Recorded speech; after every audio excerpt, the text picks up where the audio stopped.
The wheel of the year has turned again. Once more, the Thanksgiving season has arrived. How shall we sing our song of gratitude now? For what shall we give thanks?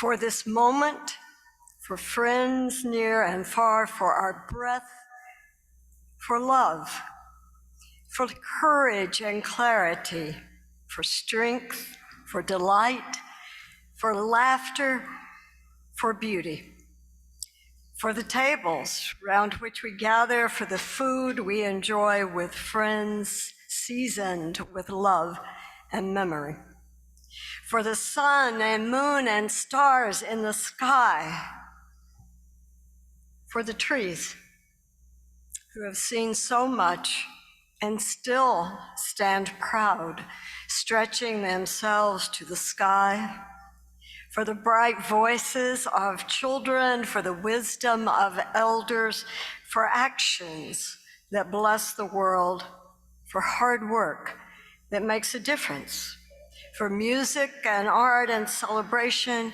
for generosity, for compassion, for endurance, for joy, for hope, for all these things, we give thanks as we worship together. Those words by Laura Horton Ludwig. We're now going to sing number 402 from You I Receive. Elaine, are you going to lead that?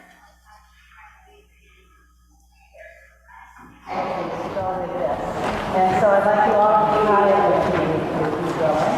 You can just remain seated. And by the way, the words are in the program also, so you don't have to have it in there. So just follow me. We don't need it that good. You, I receive. To you, I give. Together, we share. We look in awe in each other. So let's try it from the beginning. From you, I receive. To you, I give. Together, share. This, we live. All right, let's try it with music. That'll play it before.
Our chalice lighters come forward.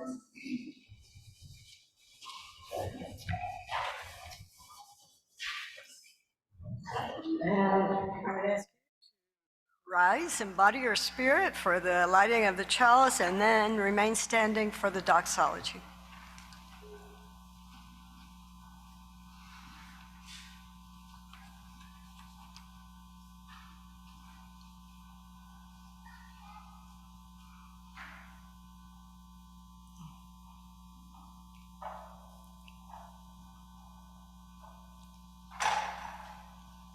Let this flame be to us a symbol of the wholeness we seek.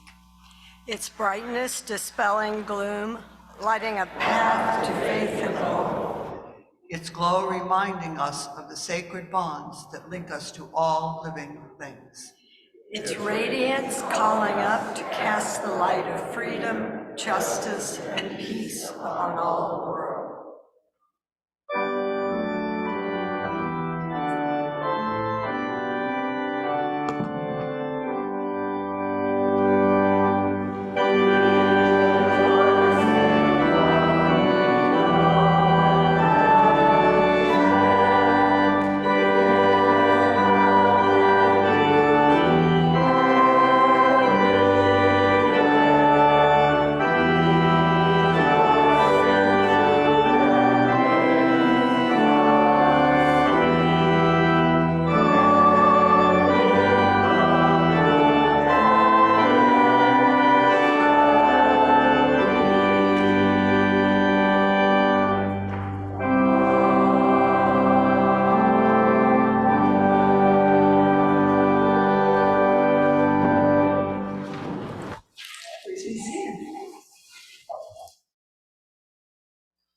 Good morning and welcome to First Parish Church on yet another glorious autumn morning. I am the Reverend Susan Milner. My pronouns are she, her, and hers, and it is my honor pleasure to serve as interim minister to this congregation, this historic congregation. We acknowledge the Patuxet Wampanoag people on whose ancestral lands we gather today, and we commit to support and honor their history and culture. We warmly welcome all of you, members and friends and newcomers today, whoever you are, wherever you are on your spiritual journey, whatever your age, younger or older. For this 1 hour, we want you to feel part of this congregation and to make you feel at home here. I was just telling somebody this morning that I was struck by how at home I am feeling here, and it's a very good feeling. Now today, usually we invite everyone to coffee hour, but today everyone is invited to the assembly hall as usual, which is through these doors and down to the end of that hallway. But you're invited for the annual Thanksgiving feast that our young people help to prepare. They will be making cornbread, is that right? While the rest of us are reflecting and praying and singing. And there will be soup, I think, also, but most of all, just a warm community feeling. And it is how this congregation celebrates at this time of the year. If you're there, if you want to take a red mug for your coffee, if you're new, we can recognize you and make a point of speaking to you. And everybody, please do that. Please be sure you speak to an unfamiliar face. I want to make at least one announcement here that this Thursday, this Thanksgiving morning at 7:30 a.m., you are invited to attend the Duxbury Interfaith Thanksgiving service in Bumpus Park. If you would like to do that, that will be led by some of my interfaith colleagues. I will be out of town, but everyone from this congregation is most welcome. Again, so glad to see you here today, and I hope it's a good morning for you.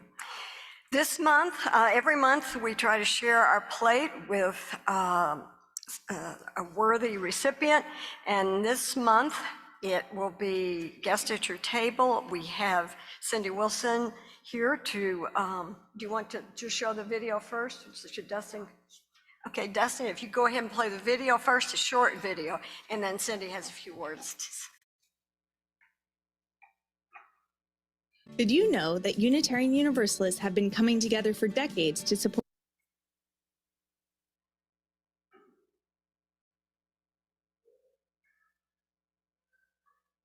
Did you know that Unitarian Universalists have been coming together for decades to support human rights through the Unitarian Universalist Service Committee's Guest at Your Table program? During this special program, UUs of all ages learn more about important issues and the groups, or partner organizations, UUSC works together with to advance human rights.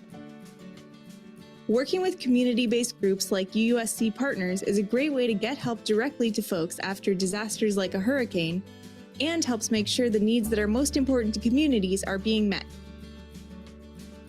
UUSC works with more than 50 partner organizations around the globe, together responding to humanitarian crises, gender-based violence, persecution of activists, climate change, and more.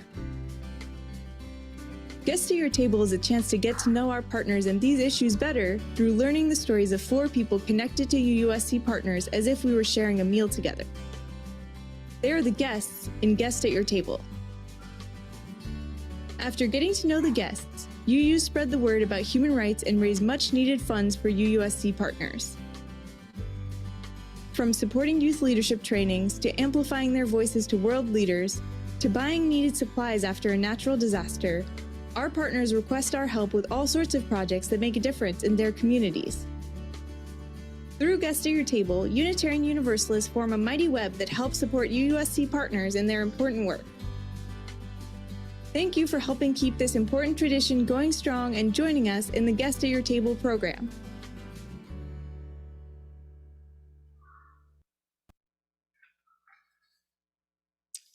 Hi, I'm Cindy Wilson, excuse me.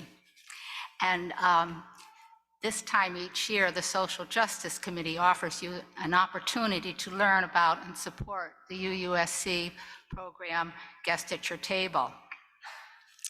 As the video explained, every year 4 partners are highlighted and written about in the pamphlet we placed in the pews and out in the hall. This year's theme, Pursuing Liberation, presents stories from 4 leaders of UUSC partner organizations to provide example of the kind of work that UUSC does. The first partner this year that is highlighted supports individuals and families impacted by human rights violations in Mexico and Central America. The second is an advocate for those seeking temporary protected status in the US due to dangerous circumstances in their country. The third is an advocate for the human rights of Black people arriving in Poland as refugees from the Russian-Ukrainian war. And the fourth is working with UUSC to tackle the climate crisis in the Pacific Islands, an area of the world that contributes the least to global warming, but are living with the consequences. You can read more about these courageous individuals in the pamphlet in your pew, and hopefully decide to give through our Share the Plate program this morning by making a donation and placing it in today's collection basket. If you are writing a check, please make it out to UUSC, not First Parish Church, as your donation will be matched by Shelter Rock Church in New York City if it is over $150. You can also send a check to the church office over the next 2 weeks. If you prefer to donate directly, you can go to the UUSC website, uusc.org. There has never been a better time to give, nor has there ever been more need in this world. I ask you to give generously. Thank you very much.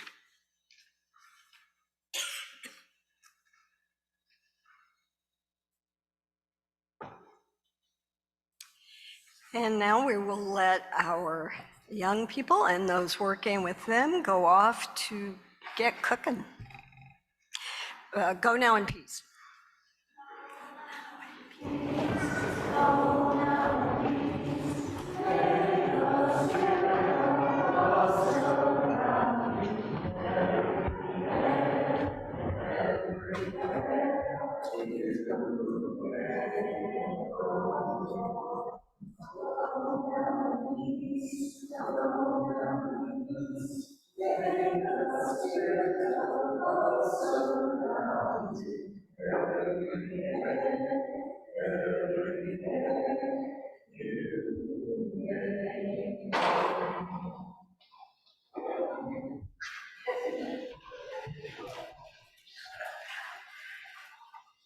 Have a good time. And now, could we rise in body or spirit and join in singing number 68 in the gray hymnal? It's one that many people expect at this time of year. Come, ye thankful people.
Once a month, we celebrate, observe the very interconnected strands of living among you as a congregation by sharing joys and sorrows.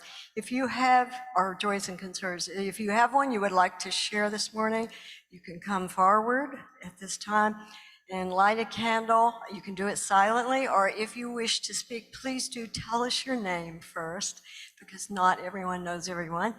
And keep your words brief so that as many people as possible have a chance to say something.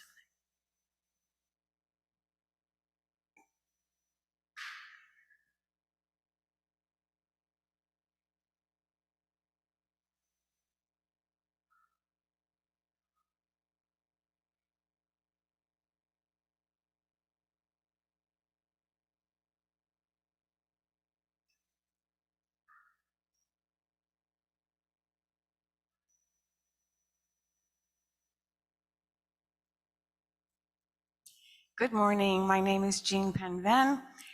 Last January, my cousin Jennifer passed away, and we found out months later that she bequeathed her home and the land that it sits on to myself and my 3 siblings. And this weekend, my little sister, who has never owned a home, will move into her very own home.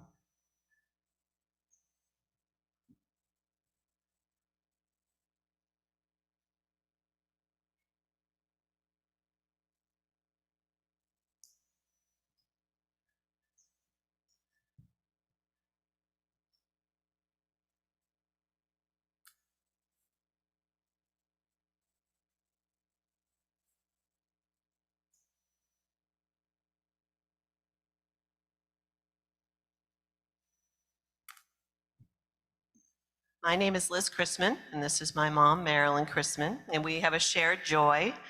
My granddaughter and her great-granddaughter was born last week, Alma Campbell de Leon, and we are so thrilled. Everyone's doing super well, and it's the best joy of my life, I think. Congratulations.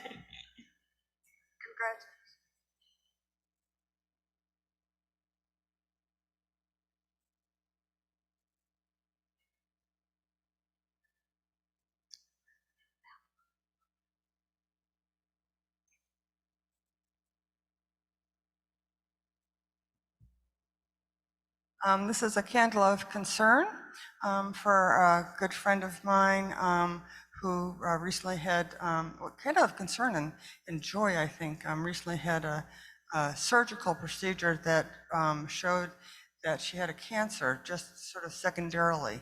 And so it was a very fortuitous surgery, and looks like it's going to be a really good outcome, but just a candle of concern and hope and joy for her. Not joy, joy in the future.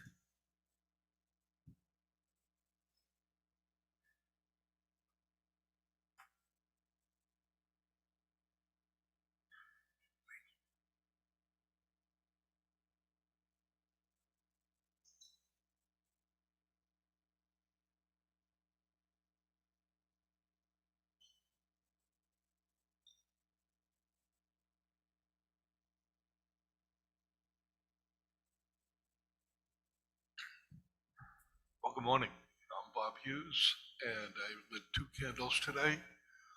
One is for giving thanks for the roof over my head and the food and nutrition daily. This is Thanksgiving, and there are a lot of people out there who are definitely in need. My second candle is lit for hoping for a peaceful solution to everything that's been going on in the Middle East, in Gaza. And geez, you know, you see these images of people in carts and being taken by donkeys and that type of thing. And it's just unbelievable.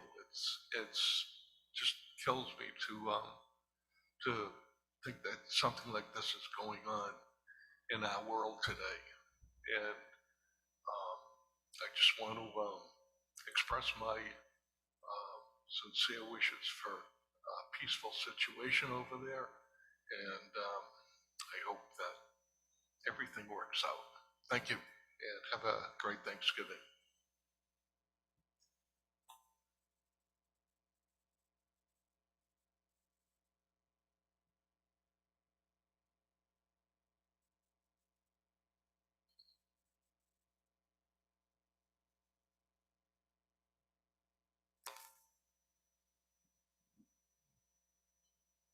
My candle is a candle of concern for a very dear friend of mine that many of you in this church know.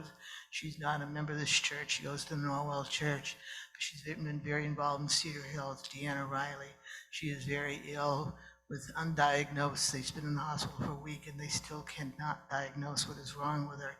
I saw her yesterday and very concerning. So keep her in your thoughts, especially those of you who have known her and worked with her. She's an amazing woman, and I'm just very sad.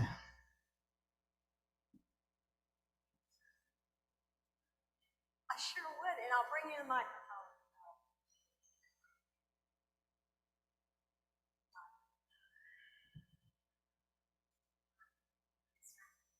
Hi, I'm Donna Savicki, and this candle is a candle of joy and gratitude for the wonderful support that I've gotten from so many of you, from all my wonderful friends here. Thank you. Thank you very much. Greetings to our folks on Zoom, and do any of you have a joy or concern that you want to express this morning? No?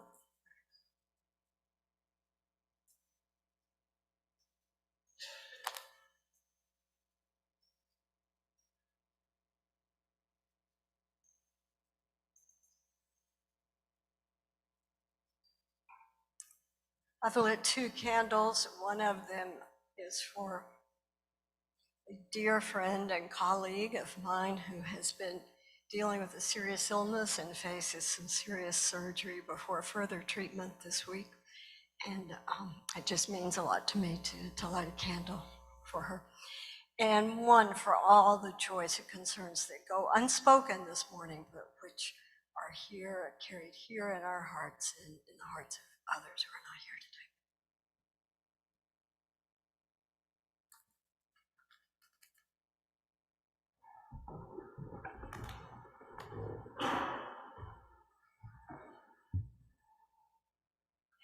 Would you join, please, into a spirit of prayer, meditation, attention. Spirit of life and love, we offer thanks this morning for days lived in peace and for the opportunity to gather as a community of care and concern and meaning, a community of meaning. For the generosity of this planet, this earth, for the love we give and receive, we are grateful.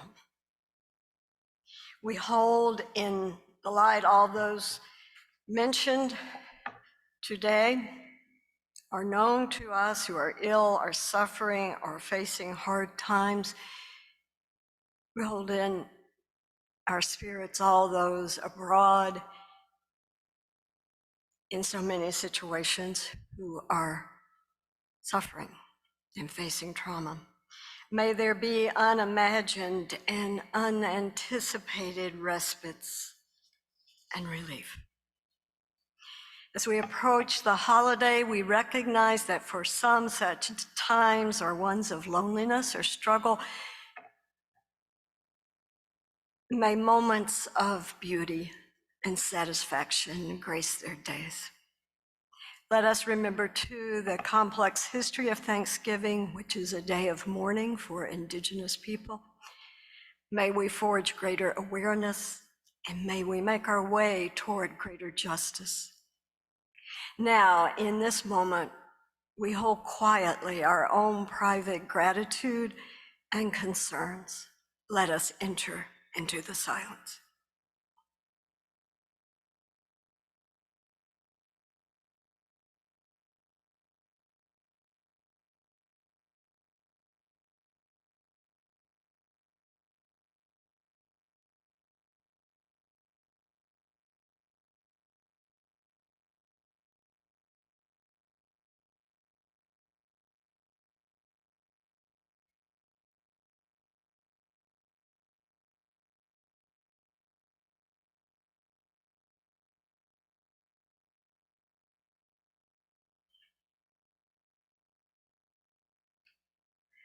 May our hopes and dreams take flight on the wings of love.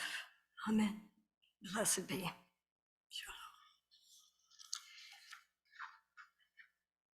Since our whole service this morning is about generosity and thanksgiving, I will just say the morning offering will be to support the ministries of work. The programs of this congregation will now be taken and gratefully received.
Our reading this morning is a poem by Alberto Rios, When Giving is All We Have. One river gives its journey to the next. We give because someone gave to us. We give because nobody gave to us. We give because giving has changed us. We give because giving could have changed us. We have been better for it. We have been wounded by it. Giving has many faces. It is loud and quiet, big, though small, diamond in wood nails. Its story is old, the plot worn, and the pages too, but we read this book anyway, over and over again. Giving is first and every time, hand to hand, mine to yours, yours to mine. You gave me blue, and I gave you yellow. Together, we are simple green.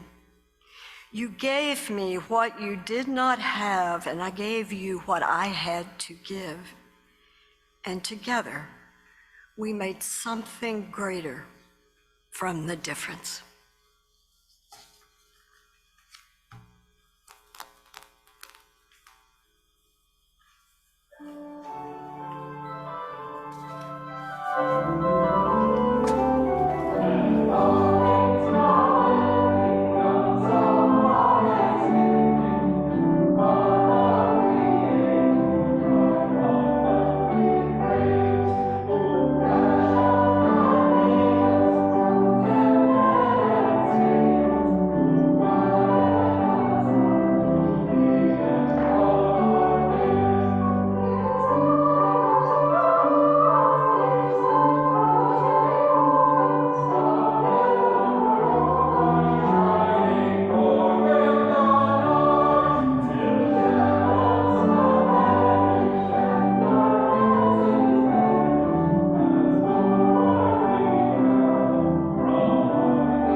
Thanksgiving is nearly here, and in spite of its troubling historical roots, the contemporary holiday is meant at its best to be about gratitude.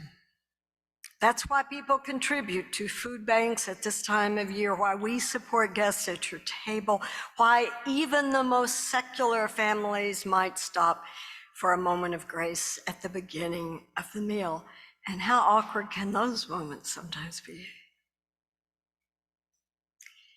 Convinced of the importance of practicing gratitude, a friend of mine has for several years now been doing a daily post of 3 things for which she is grateful on that day. She usually does it in the morning. I read them with wonder or amazement. First of all, it's hard for me to think about gratitude first thing in the morning, but I experience wonder not only for how deeply she digs into her ability to appreciate, but for how much the practice must strengthen her to face what the day brings, just to put herself in that spiritual place. We all seek through the practice of gratitude to remind ourselves why we are glad for our lives, for this world. We seek, if you will, to liberate our human spirits when they feel reduced by the struggles, by the transactions, by the discouragements of our daily lives. Just now, our world deeply needs resilience and healing, as I suspect do all of us. So this year, my plea is that if Thanksgiving can be of meaning to us beyond savoring food and company, as wonderful as those are, let it be not just about uttering thanks automatically, but about savoring the generosity of spirit that leads to gratitude, about giving, as one of our hymns says, from deep within us, even when it's not what we expect to do, and even when we might not feel we have it to give. How appropriate for this week are the words attributed to Buddha: "If you knew as I do the power of giving, you would not let a single meal pass without sharing some of it." And here's the thing, generosity goes beyond making donations or even sharing a meal to cultivating a view of the world that allows you in any unexpected moment, not a ritual one, but an unexpected moment, to do a generous act. My colleague, Victoria E. Safford, references a story told by another minister about a woman that this person saw in a New York subway. The person was riding a crowded train, which, like most people on a New York subway, she was more than ready to exit when it came to a stop. Maybe she was first thing at the doors when they began to open. As she left the train, it dawned on her, she realized that she was holding only one of the gloves that she had been wearing and taken off when she got onto the train. And looking back into the car, she saw the other one on the seat where she had sat. But now it was too late. It was too late, if you know how fast that all goes, to step back into the car to get it. And so as the doors began to close, she threw the glove that she still held through the narrow gap to land on the seat beside the other. At least someone would have a full pair of gloves. Safford observes that the woman's act might have seemed like a frivolous gesture, gratuitous, spontaneous, spur of the moment, but you know she must have lived a long life of generosity, a wild and creative generosity of spirit to act so quickly. Most of us, do you think, would you admit, would be, maybe I should speak for myself, likely to cling to the one remaining glove, feeling deprived for not having the other, counting our day to be on a downward slope. To Safford, though, the woman's action was planned giving through and through. Whether it applies to a glove, a sacrifice of time to listen, or even a well-placed word of appreciation or a bequest, what a wonderful concept of planned giving. Planned because your whole life is lived in generosity. It's not just something strategic or calculated, but something that emerges irresistibly from a spirit of generosity, a lifetime of gratitude and giving. According to Beth Roth, from the Buddhist perspective, generosity is power because internally, when we give, we let go.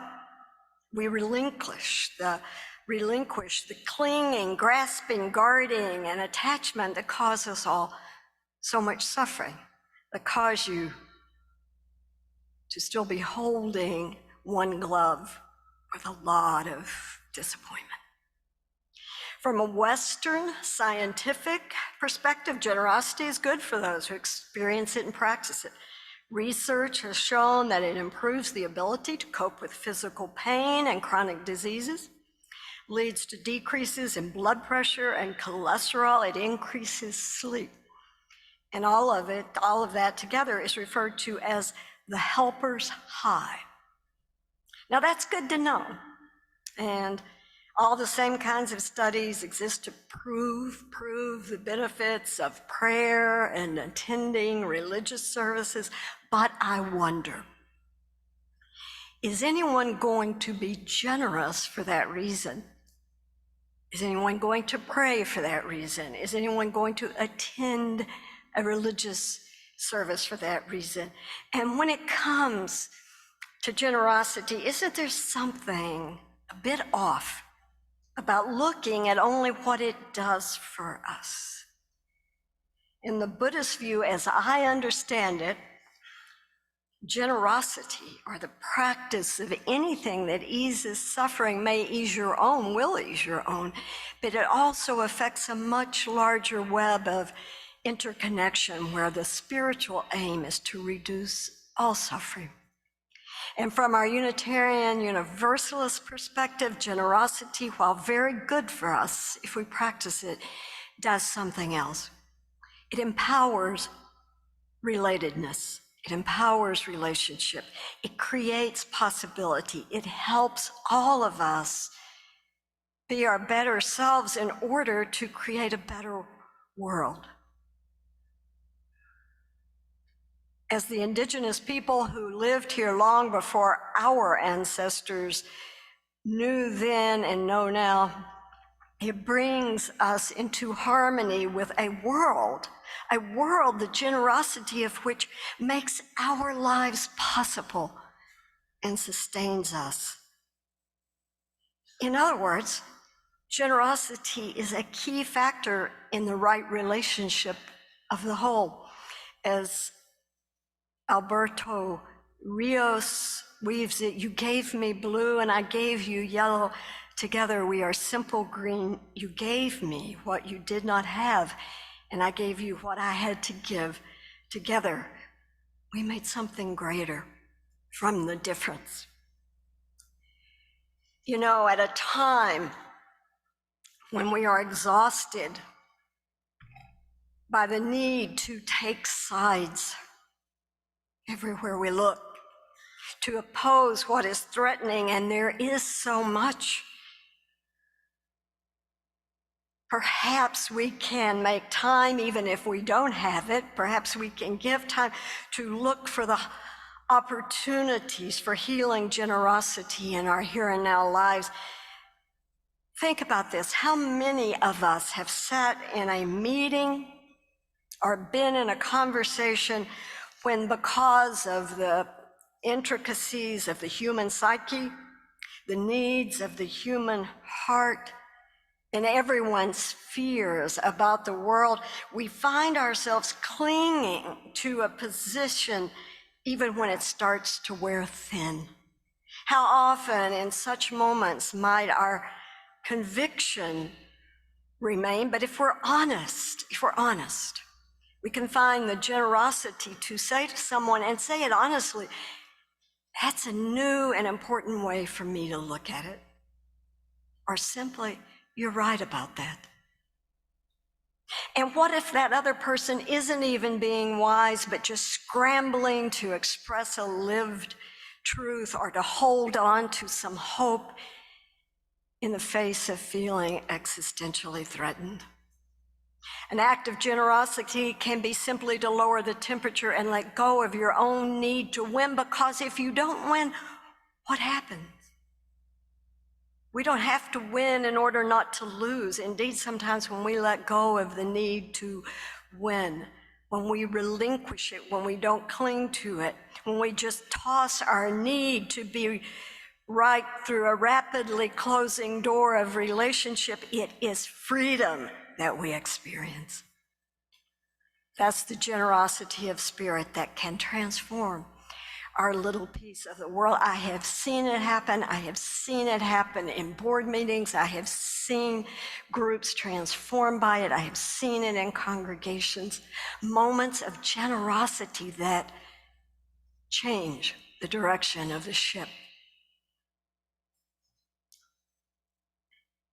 The most challenging notion in Rio's poem and in all of this, everything I was looking at for this sermon, really is that sometimes the most important generosity occurs when we give what we don't think we have.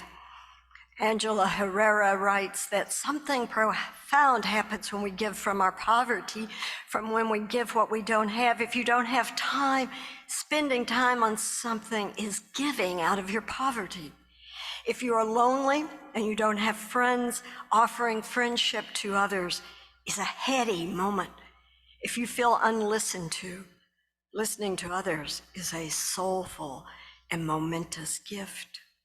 We obviously don't want people to wear themselves out or answer too often the call of duty and demand, in the process failing to give themselves room to breathe and rest and grow. But that's not what we're talking about.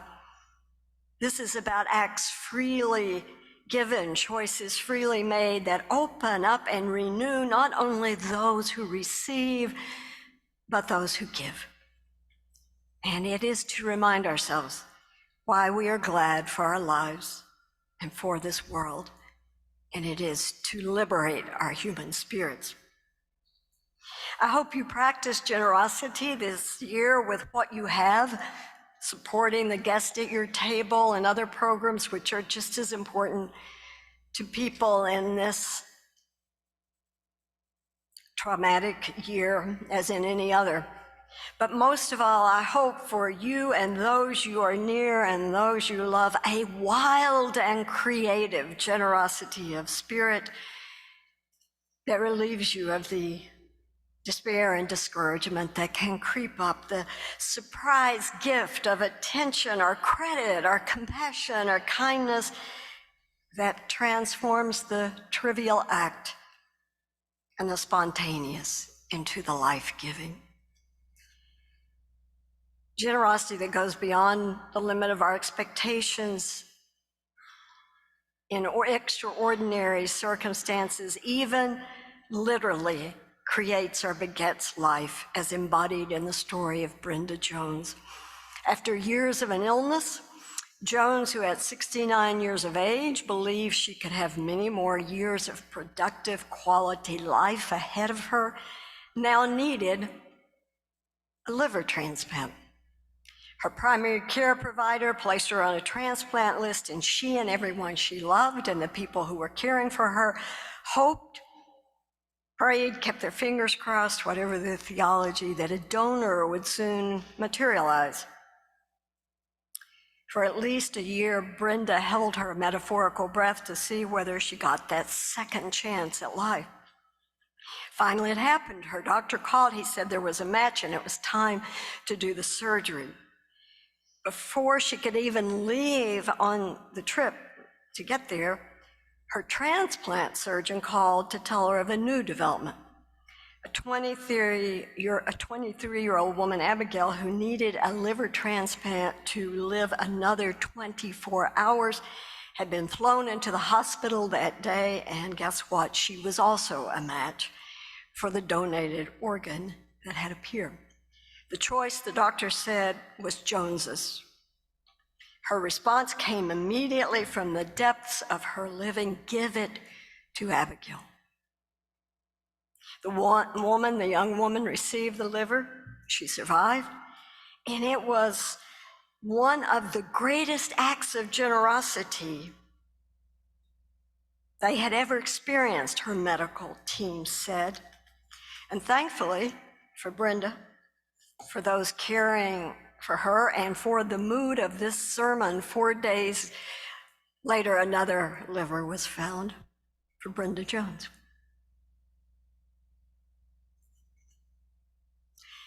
From the wells of generosity, she gave what she did not have. Abigail received what she could not give. And something greater than those around them, had known, grew from the difference. A larger hope, a hope that there is so much in this difficult but sometimes amazingly generous life for which to be grateful. Happy Thanksgiving.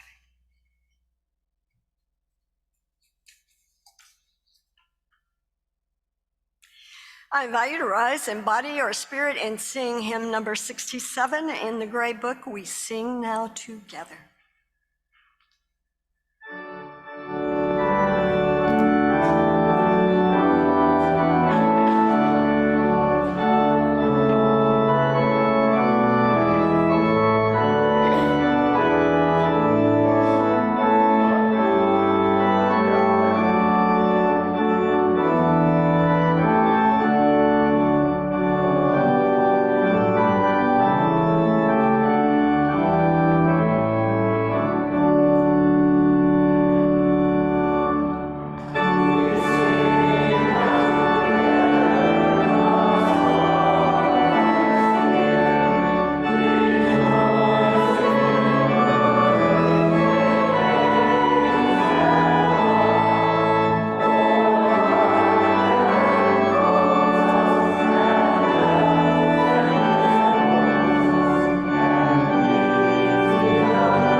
Benediction by Susan Clausen.